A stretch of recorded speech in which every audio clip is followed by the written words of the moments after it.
Recentemente, a forma como algumas sociedades pagam o ISS, especialmente sociedades de advogados, médicos e outros profissionais desse tipo, ganhou uma atenção especial dos tributaristas, despertando uma certa polêmica que envolve esse tipo de tributação. Isso porque uma lei do município de São Paulo estabeleceu uma tabela progressiva para a tributação fixa desse tipo de sociedade. Vocês sabem o que quer dizer uma sociedade uniprofissional?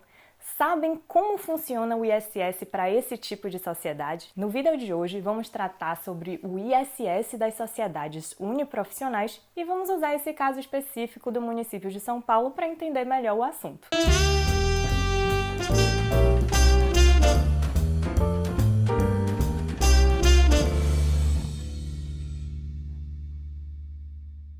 Como todos já devem saber, o ISS é o Imposto sobre Serviços de Qualquer Natureza. O Decreto-Lei 406 de 1968 trouxe regras específicas para o ISS naquela época e, dentro dessas regras, dispôs especificamente sobre algumas sociedades prestadoras de serviços. No seu artigo 9º, o Decreto-Lei determinou que a base de cálculo do ISS é o preço do serviço e, no seu parágrafo 1º, determinou que, quando se tratar de prestação de serviços sob a forma de trabalho pessoal do próprio contribuinte, o imposto será calculado por meio de alíquotas fixas ou variáveis em função da natureza do serviço ou de outros fatores pertinentes. Nestes, não compreendida a importância paga a título de remuneração do próprio trabalho. E no parágrafo 3º, ele determinou que, quando os serviços a que se referem alguns itens da lista anexa que foram expressamente citados forem prestados por sociedades, estas ficarão sujeitas ao imposto na forma do parágrafo 1º, calculado em relação a cada profissional habilitado, sócio, empregado ou não, que preste serviço em nome da sociedade, embora assumindo responsabilidade pessoal nos termos da lei aplicável. Essas são as chamadas sociedades uniprofissionais. As leis municipais costumam regulamentar os requisitos para o enquadramento nesse tipo de sociedade, nas sociedades uniprofissionais. Em regra, são sociedades formadas por profissionais habilitados para determinada profissão, como advogados, médicos, contadores, que prestam serviço de forma pessoal, assumindo responsabilidade pessoal por aquele serviço, mas reunidos em sociedade. Nestes casos, então, ao invés de a alíquota do ISS incidir sobre o valor do faturamento, sobre o preço do serviço, ele vai incidir através de um valor fixo que vai ser multiplicado pela quantidade de profissionais que prestam o serviço em nome dessa sociedade, sejam eles sócios ou não, podem ser até empregados. Mas cada profissional habilitado que preste serviço em nome dessa sociedade vai ser contabilizado para multiplicar por esse valor fixo e a gente ter o valor do ISS que essa sociedade vai pagar. Como regra geral, então, a base de cálculo do ISS é o preço do serviço. Se, por exemplo, temos um serviço prestado cujo preço é R$1.000 e uma alíquota percentual de 5%, o valor do ISS será de R$50. No caso de serviço prestado pelo próprio contribuinte na forma de trabalho pessoal, como no caso dos médicos, advogados, contadores e outros profissionais expressamente referenciados na lei complementar, haverá uma base de cálculo presumida ou uma alíquota fixa para determinado período, independente do preço do serviço prestado, que não será levado em conta para o cálculo. Por exemplo, se temos uma base de cálculo presumida de R$800 mensais, aplicando a mesma alíquota de 5% do exemplo anterior, o valor do ISS será R$40, independente do montante faturado pela prestação dos serviços daquele mês pelo contribuinte. Será um valor fixo. No caso de sociedades uniprofissionais, o valor fixo será multiplicado pela quantidade de profissionais habilitados para determinado serviço que prestem serviço em nome da sociedade. O valor, portanto, será maior quanto maior for a quantidade de profissionais. Por exemplo, usando os mesmos valores do exemplo anterior, se uma sociedade tem 5 profissionais habilitados, o valor do ISS será obtido multiplicando o valor fixo, R$40, por 5, o que dará R$200. Já se outra sociedade possui 100 profissionais habilitados, o valor do ISS será obtido multiplicando o valor fixo de R$40 por 100, o que resultará em R$4.000.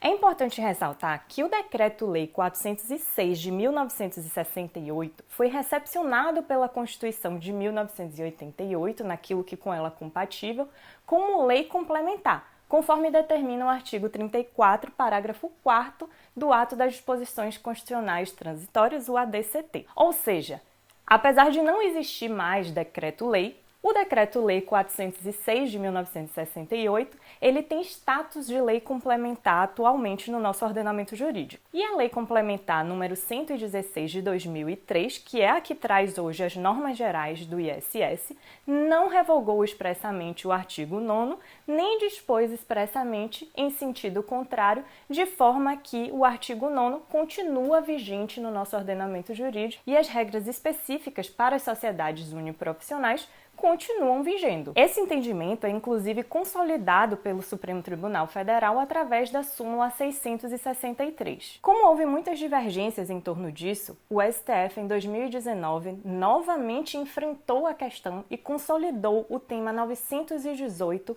da repercussão geral com a seguinte redação: é inconstitucional lei municipal que estabelece impeditivos à submissão de sociedades profissionais de advogados ao regime de tributação fixa em bases anuais na forma estabelecida em lei nacional. Ou seja, o STF não apenas ratificou a vigência do artigo 9º do Decreto-Lei 406 de 68, como determinou que a lei municipal não pode impedir que essa sistemática da tributação fixa anual para esse tipo de sociedade seja aplicado. Extrapolando um pouco o que determina a legislação, esse tipo de tributação é muito questionada e envolve uma certa polêmica, porque o perfil das sociedades de advogados e de médicos em 1968 talvez tenha mudado um pouco agora em 2022. Nós temos sociedades de advogados e de médicos que funcionam como verdadeiras empresas e que talvez tenham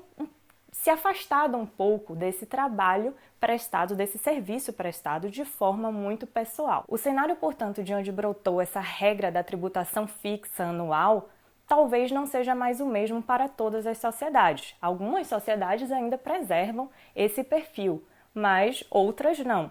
Então, muito se pensa sobre uma forma de talvez diferenciá-las. Nesse contexto, recentemente, uma lei do município de São Paulo estabeleceu uma progressividade dessa tributação fixa, o que gerou muita polêmica. A Lei 17.719 de 2021 do município de São Paulo estabeleceu os valores fixos com base na quantidade de profissionais habilitados em cada sociedade. Eu vou colocar aqui para vocês a tabela progressiva que essa lei trouxe e vocês vão ver que ela traz 7 faixas de tributação. A primeira faixa prevê um valor fixo de R$ 1.995,26 multiplicados pela quantidade de profissionais habilitados para sociedades com até 5 profissionais habilitados. Aí vocês vão ver que a segunda faixa já passa para o valor de R$ 5.000 por profissional habilitado para sociedades que tenham acima de 5 até 10 profissionais habilitados. E assim a gente vai com as faixas de R$ 10.000, R$ 20.000, R$ 30.000, R$ 40.000, até a gente chegar na última faixa, que prevê o valor de R$ 60.000 multiplicados pela quantidade de profissionais habilitados para sociedades que superem a quantidade de 100 profissionais habilitados. Vejam que essa tabela é realmente chocante. E a polêmica que girou em torno dela não foi somente pela variação em si dos valores, pela progressividade dos valores fixos, mas sim pela diferença entre os montantes que ela traz a serem multiplicados por cada profissional habilitado nessas sociedades. E isso serve para qualquer perfil de sociedade. Eu acredito que a intenção dessa lei do município de São Paulo foi diferenciar as sociedades em relação ao seu porte, para que a pequena sociedade e a grande sociedade não seja onerada da mesma forma com base nessa tributação fixa tradicionalmente prevista. No entanto, será que a quantidade de profissionais habilitados para exercer uma profissão numa determinada sociedade é um critério válido para definir o porte da sociedade?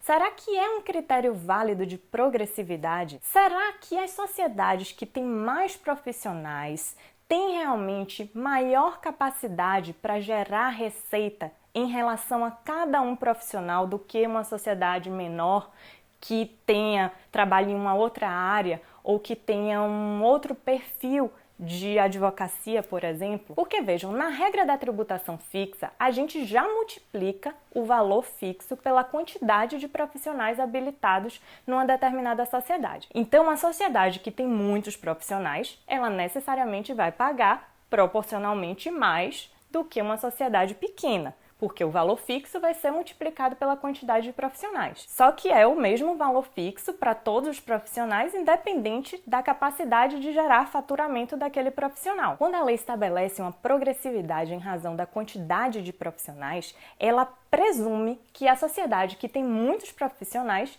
tem uma condição de faturar progressivamente mais do que uma sociedade que tem menos profissionais. Como se houvesse uma presunção de que o profissional que trabalha junto com muitos outros tem uma capacidade de gerar individualmente mais faturamento do que aquele que trabalha sozinho ou com poucos profissionais. Será que isso faz sentido? Sem entrar no mérito de se alguma progressividade é possível no nosso ordenamento jurídico, eu acredito que há diversos fatores que vão determinar o porte de uma sociedade.